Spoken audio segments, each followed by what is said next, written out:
ভূমিকম্পের ঝুঁকিতে রয়েছে নারায়ণগঞ্জের রূপগঞ্জে শত শত পাকা বহুতল ভবন, সরকারি ব্রিজ, কালভার্ট সহ মেগা প্রকল্পের স্থাপনা। সম্প্রতি বেশ কয়েকবার ভূমিকম্পে এরই মধ্যে বেশ কয়েকটি কারখানার ভবন, বুলতা ফ্লাইওভারের অ্যাপ্রোচ অংশ, মুরাপাড়া কায়েতপাড়া শীতলক্ষা সেতুর স্ল্যাব, রূপগঞ্জ থানা ভবন সহ ভবনে ফাটল দেখা দিয়েছে। তবে ঝুঁকিপূর্ণ বিবেচনায় ভেঙে ফেলা হতে পারে ভয়ে আবাসিক ভবনের ফাটলের তথ্য দিচ্ছেন না বাসিন্দারা।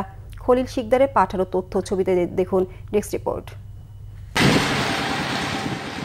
গত শুক্রবারের 5.7 মাত্রার ভূমিকম্পের উৎপত্তিস্থল ছিল রূপগঞ্জ উপজেলা সংলগ্ন নরসিংদীর ঘোড়াশালে।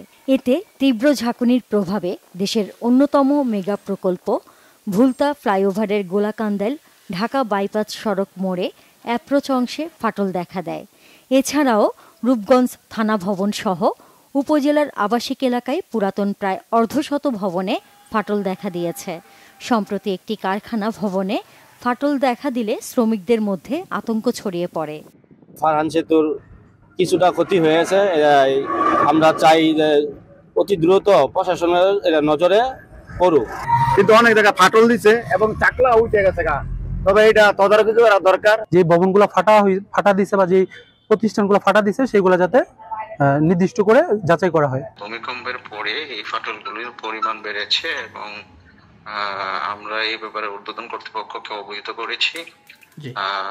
আমরা ওই এক্সপার্টের মাধ্যমে এটা পরীক্ষা করিয়েছি। আপাতত বসবাস করার উপযোগী আছে এখনো। ফাটল ঝুঁকিপূর্ণ নয় বলে দুশ্চিন্তা নেই উপজেলা এলজিইডির। তথ্য পেলে ঊর্ধ্বতন মহলকে জানিয়ে ব্যবস্থা নেওয়ার আশ্বাস দিয়েছেন তারা।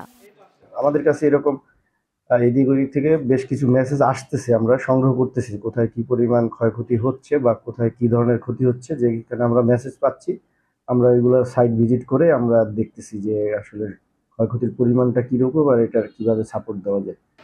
এদিকে রূপগঞ্জের জলাশয় ভরাট করে আবাসন কোম্পানির দৌরাত্ম্য, বিল্ডিং কোড না মেনে ভবন নির্মাণ, আগাম সতর্কতা না থাকায় জনগণকে সচেতন হবার পরামর্শ দিয়েছে দুর্যোগ প্রশমন বিভাগ। উপজেলা পর্যায়ে ওইভাবে আসলে দপ্তর নেই, তারপর আমরা ইনিশিয়াল স্টেজে উপজেলা প্রশাসনের পক্ষ থেকে আমরা একটা চিঠি করেছি যে ভবনগুলো যেগুলো গুরুত্বপূর্ণ ভবন আপাতত আছে, এটা জাস্ট আমরা একটা যে কোন কোন ভবনে ফাটল দেখা দিয়েছে আমরা একটা রিপোর্ট পাঠানোর ব্যবস্থা নিচ্ছি, কিন্তু এটা স্থায়ী সমাধান না। জলাশয় ভরাট ও অপরিকল্পিত আবাসন ভবন নির্মাণ করায় ভূমিকম্পের ঝুঁকি আরও বাড়বে বলে মনে করেন নাগরিক সমাজ। তাই শিগগিরই এ থেকে পরিত্রাণে সঠিক পদক্ষেপ নেয়ার দাবি তাদের। Bangla vision news desk.